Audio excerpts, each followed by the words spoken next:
Olha a confusão na família do Renato Aragão, porque o humorista, né, o famoso aí, está sendo processado pela própria filha. Vocês lembram daquela filha mais velha dele, a Juliana, né? É que há pouco tempo, inclusive agora em 2025, vou colocar uma foto dela aqui para vocês verem, se envolveu, né, numa polêmica, dizendo que trabalhava de Uber, que não tinha dinheiro para comprar os remédios. Pois é.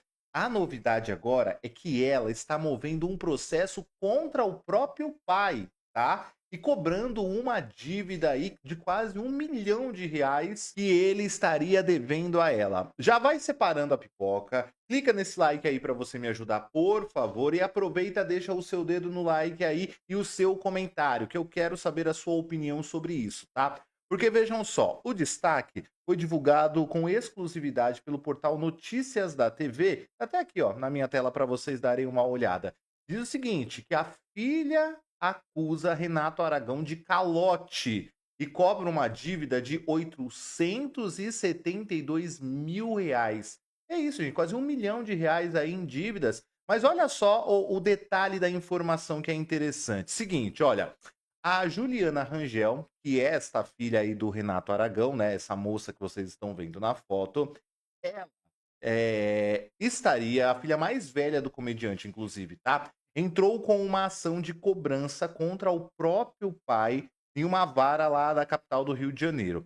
Segundo o processo em que o portal Notícias da TV teve acesso com exclusividade, ela afirma que o pai deixou de quitar o empréstimo de R$ 950 mil firmado entre os dois lá em 2018, tá? E cobra agora o pagamento do calote, cerca de R$ 872 mil.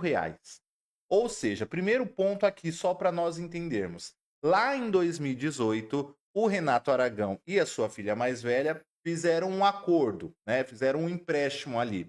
E vocês vão entender o motivo desse empréstimo. Só que de lá para cá, o Renato Aragão não pagou a parte que ele deveria pagar para ela. Então agora, na justiça, ela está cobrando que o pai pague isso a ela. A reportagem segue explicando toda a situação. De acordo com a petição, o valor emprestado não saiu das economias pessoais, mas sim da venda de um imóvel herdado da mãe da Juliana, que já é falecida. A filha diz que toda a quantia arrecadada com a operação foi destinada a um empréstimo para o pai. Ponto aqui. Então, o que aconteceu? A Juliana tinha a mãe dela, que foi casada com Renata Aragão durante um tempo, ela já é falecida, automaticamente a Juliana herdou aquele imóvel ali da mãe. Aconteceu o quê? Lá em 2018, o imóvel foi vendido e o Renato Aragão, sei lá, por que cagas d'água ele estava precisando de dinheiro, ela foi e emprestou o dinheiro para o pai, fizeram um acordo, falou: "Ah, beleza, né, eu tô aqui ainda", nessa época ela ainda morava com ele, falou: "Não, pega o dinheiro do imóvel e você vai me pagando no decorrer aí dos anos, tranquilo? Tranquilo". Só que ele não pagou, esse é o ponto, né, e ela que tinha o direito ali da herança da mãe. Pelo contrato assinado pelas partes lá em 2018, o humorista deveria devolver até o dia 31 de dezembro de 2023 todo o dinheiro. Porém, isso não aconteceu. Juliana afirma que somente parte da dívida chegou a ser paga, cerca ali de R$ 77 mil, mas que os valores foram administrados pela sua madrasta, a Lília Aragão, com quem mantém uma relação de conflito. Ou seja, tinha um contrato entre eles lá de 2018 que deveria ser quitado até 2023. Esse valor aí de quase R$ 1 milhão, né? E isso não aconteceu. Apenas R$ 77 mil foram pagos dessa dívida. O restante sumiu, né? E a reportagem segue aqui explicando o motivo ainda mais, tá? Vejam só.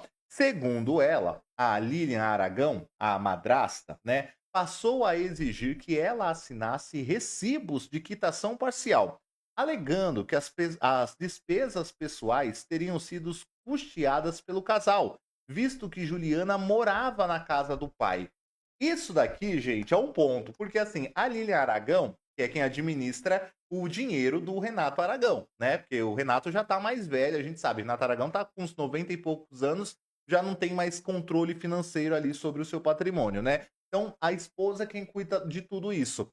Só que, o que acontecia? Na época, até, sei lá, desde 2000, a gente tá falando de 2018, né? Até, se eu não me engano, 2023, a Juliana morava na casa deles. Ou seja, a Lília falava: "Ah, você tá morando aqui e o Renato tá te devendo, né, vamos fazer o seguinte, vamos descontar desse valor. Então a água que você usa, a luz que você usa, a comida que você come daqui da mansão, né, a gente já vai descontando isso daqui do valor que ele tá te devendo, e aí a gente vai fazendo um recibinho para você ir assinando, né". Olha que absurdo, gente. Porque assim, na minha opinião, acho que uma coisa não tem nada a ver com a outra. Né? Porque assim, ela comer, dormir na casa do pai, pra mim é um mínimo, assim, um mínimo da obrigação de um pai. Agora ela estaria sendo cobrada, né, por isso. Mas não, mas segue, tá? Olha só, a reportagem segue dizendo o seguinte: "Ainda assim, a autora admite que nem todos os comprovantes", a autora no caso a Juliana, tá, "foram preservados, já que não tinha controle direto sobre as próprias finanças ainda na época. Sem sucesso nas tentativas extrajudiciais de receber o restante do valor, Juliana então decidiu recorrer ao judiciário e processar o próprio pai.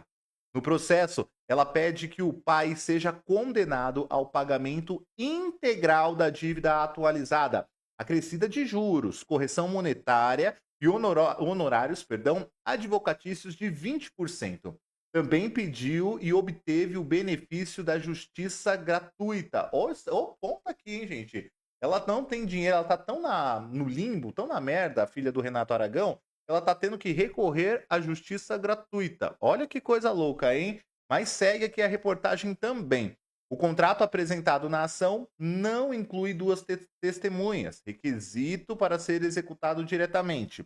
Mas isso não impede o reconhecimento da dívida em ação de cobrança, já que o documento comprova a existência do empréstimo, valor concedido e o prazo de devolução firmado, né? Ainda bem que eles fizeram esse contrato, hein? A justiça não se manifestou sobre o mérito da ação do réu. Renato Aragão ainda não foi citado para apresentar a sua defesa. O portal Notícias da TV procurou a assessoria de comunicação do famoso, que disse que os advogados do humoristas ainda não possuem conhecimento do caso.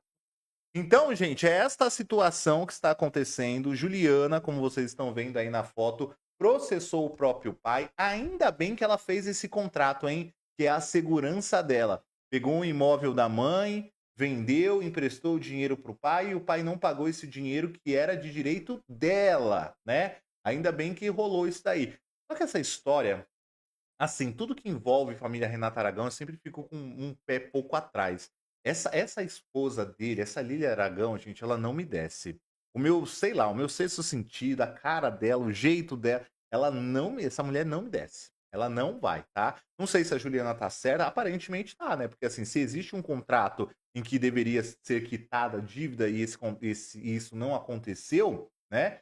Então ela tem que recorrer aí parte do valor. Só que o Renato Aragão, ele nem deve estar sabendo. Gente, vocês viram o Renato no Criança Esperança, há 2 semanas atrás. A gente vê que ele já tá, né? Ele já tá a idade avançada. Quantos anos tem o Renato Aragão? Deixa eu pesquisar aqui. Tem 95 anos, gente. Então, assim, né? A idade já tá avançada. Com certeza ele já não administra mais os próprios bens. Isso tá com a esposa, tá com a filha também, a outra a Lívia, né? Que também toma a frente aí, é uma coisa. Só que o Renato também tem outros filhos, né? Vamos destacar. Ele não tem só essas duas meninas, não. Ele tem outros filhos aí, porém a Juliana acaba sendo a filha do outro casamento, é a filha mais velha, né? Que já disse que foi expulsa de casa pelo fato dela ser uma mulher lésbica. É toda aquela situação que a gente acompanhou ao longo do ano. Ela trabalha como Uber para conseguir pagar ali as capas, conseguir trabalhar, pagar remédio, né? Que ela tem um problema de saúde, ela precisa comprar os remédios, ela trabalha como Uber, o que eu acho muito louco também, viu, gente? Porque assim, Renato Aragão tem uma fortuna gigantesca. Vou até pesquisar aqui, ó, fortuna Renato Aragão. Claro que é um número mais variado, mas assim, estima-se que a fortuna de Renato Aragão seja algo em torno de 200 milhões de reais. Eu acho que esse número é muito maior, tá? Com certeza esse número é muito maior do que está sendo divulgado aqui, que a base é uma fonte confiável, cerca de 200 milhões de reais, mas eu acho que é muito mais. tá? E só para se ter ideia, sabe onde é o REC 9 da TV Record, lá no Rio de Janeiro? Todo aquele espaço, toda aquela cidade cenográfica que é gigantesca, aquilo ali era a cidade do Renato Aragão. Foi ele que vendeu todo aquele terreno, todo aquele espaço para a Record construir ali o REC 9. Então, assim, Renato Aragão tem muito mais dinheiro do que isso, né, gente? Bom, é essa situação, a filha processando o pai em busca ali do empréstimo. Se o dinheiro é dela, se existe um contrato e se é a herança da mãe, Renatão ou Lília Aragão, vamos pagar, né, minha filha? Vamos pagar, porque, né, tem nada a ver. Ah, ela mora aqui, vamos descontando. Mas peraí, o valor é de quase R$ 1 milhão. Ela vai cobrar o quê? Do jeito que essa Lília é, ela deve estar cobrando o aluguel da menina de R$ 55 mil por mês, né? Porque deve falar, ah, usa água, usa luz, usa a comida daqui, deve estar metendo a faca nesse aluguel também. Sei não, viu? Ó, quero saber o seu comentário. O que vocês acham dessa história toda? Deixe seu comentário, deixe seu like, eu volto, hein, no nosso próximo vídeo. Um beijo pra você.